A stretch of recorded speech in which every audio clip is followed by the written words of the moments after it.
오늘 우리가 함께 볼 하나님의 말씀은 레위기 11장 44절부터 45절까지의 말씀입니다. 레위기 11장 44절부터 45절. 나는 여호와 너희의 하나님이라. 내가 거룩하니 너희도 몸을 구별하여 거룩하게 하고 땅에 기는 길짐승으로 말미암아 스스로 더럽히지 말라.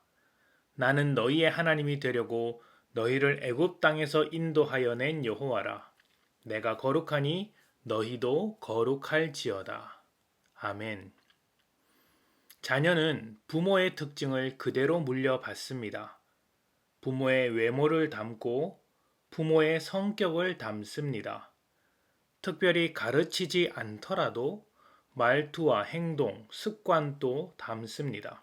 그래서 부모는 자녀들을 볼 때 거울을 보는 것과 같아서 자신의 약점, 자신의 부족한 점이 무엇인지 깨닫게 됩니다. 자녀가 부모의 스승이라는 말도 그런 의미에서 나온 것이겠죠. 우리는 하나님의 자녀입니다. 하나님은 우리를 자녀로 삼으실 뿐만 아니라 하나님의 성품과 하나님의 여러 특성을 그대로 물려주셨습니다. 우리는 하나님께 기업을 받을 뿐만 아니라 하나님을 닮아서 여러 면에서 성장을 이루어가는 존재들이죠. 그래서 믿음의 시간이 지나면 지날수록 그 사람의 인격이든 품격이든 성령의 열매로서든 우리는 하나님과 같은 성장, 하나님을 향하여 날마다 성장을 이루어내야 합니다. 하나님 앞에 설 때까지 완벽하진 못하더라도 조금씩 성장을 하는 것이죠. 하나님께서 이스라엘 백성을 애굽으로부터 탈출시키시고 애굽과 다른 백성으로 만드신 것은 이스라엘을 제사장 나라로 만들기 위해서였습니다. 제사장은 하나님과 사람 사이에서 중재자 역할을 하는데 이스라엘이 그러한 중재자 역할을 하는 것이죠. 모든 나라와 하나님 사이에서 다리 역할을 하는 것입니다. 이 다리 역할, 중재자 역할을 잘 하려면 중재하는 대상을 잘 알아야 합니다. 죄인도 알고 하나님도 알아야 하는 것이죠.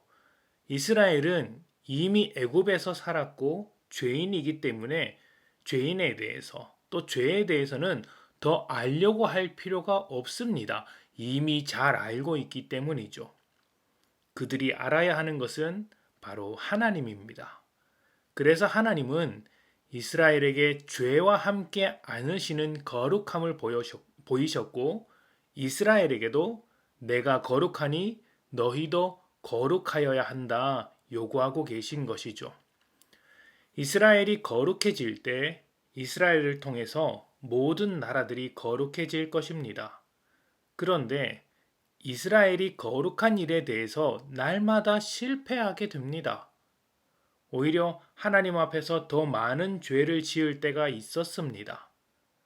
다른 수많은 나라는 하나님을 모르고 하나님의 말씀을 가지지 못해서 죄 가운데 거하는 것이라면 이스라엘은 하나님과 함께 하면서도 하나님을 버리고 죄를 지었던 것입니다. 하나님은 이런 죄를 씻어 주시기 위해 제사 제도도 주시고 부정한 것과 정결한 것을 구별하여 그들의 삶 속에서부터 거룩함, 정결함을 지킬 것을 요구하셨습니다. 이런 작업들이 사실은 세상을 거룩하게 만들고자 하시는 하나님의 노력이라고 할 수 있는 것이죠. 이런 노력이 신약에 와서 결실을 맺습니다. 예수님께서 모든 죄를 대신 지시고 죽으셨습니다. 예수님은 부정한 모든 것을 정결하게 만드시는 분이었습니다.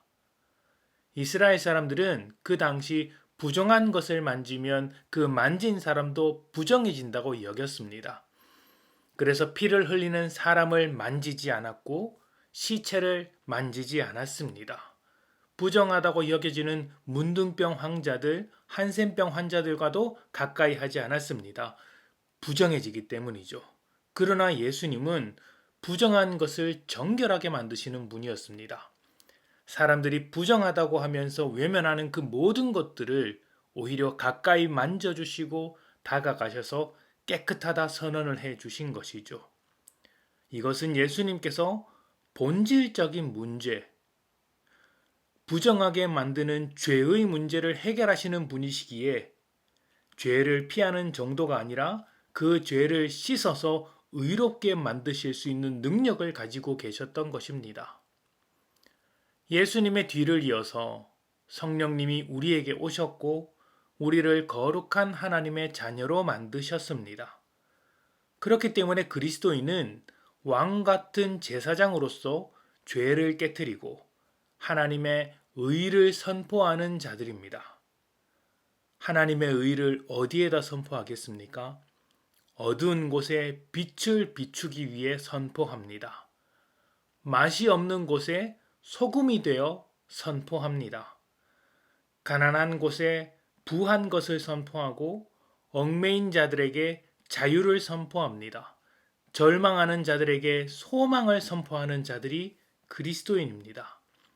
이전에는 부정한 것들, 죄에 속한 것들을 이겨낼 능력이 없는 죄인이었으나 이제는 그 모든 부정한 것, 죄악된 것을 이겨낼 수 있는 힘, 성령님의 힘, 예수님의 힘, 하나님의 그 놀라운 힘이 우리에게 있으니 이제 우리가 하나님의 자녀가 되었으니 그 모든 것들을 거룩하게 만들기 위하여 선포할 수 있는 것이죠. 그렇기 때문에 그리스도인이 있는 모든 곳은 거룩해져야 합니다. 하나님의 성품과 특성이 넘치는 곳이 되어야 합니다. 왜냐하면 우리에게는 그렇게 변화시킬 힘이 있기 때문입니다.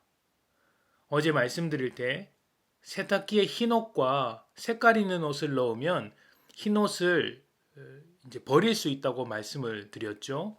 이염이 되어서 얼룩이 생겨서 흰 옷이 더 이상 흰 옷 같지 않게 된다라고 말씀을 드렸습니다.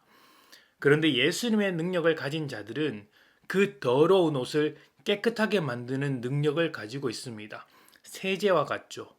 더러운 것을 만나서 더럽게 되는 것이 아니라 더러운 것들을 모두 깨끗하게 변화시킬 수 있는 능력을 가지고 있다는 것입니다. 거룩하지 않은 것을 거룩하게 만드는 것, 그것이 복음의 능력이고 우리가 가진 능력, 힘입니다. 복음이 우리를 죄에서 건져내었듯이 복음으로 사는 우리가 세상을 죄로부터 건져낼 수 있습니다. 여러분 주변을 한번 둘러보십시오. 죄로 고통받는 사람들, 죄로 갈등하는 가정들, 죄로 다투는 직장 동료들, 죄인으로 살아가면서 힘에 부처하는 사람들, 그 죽음의 결과를 가지고 살아가는 사람들이 얼마나 많습니까? 그들을 변화시킬 수 있는 힘이 예수에게 있고 예수를 믿는 우리들에게 있는 것이죠. 하나님은 거룩하십니다. 그리고 하나님의 자녀들인 우리도 거룩해야 합니다. 하나님이 우리의 하나님이 되시니 하나님의 뜻대로 우리가 살아가는 모든 곳을 거룩한 곳으로 변화시키십시다. 이미 능력을 주신 하나님께서 계속해서 여러분에게 힘을 주실 것입니다. 여러분을 통해 모든 것이 선하게, 거룩하게 변화되기를 축복합니다. 함께 기도합니다.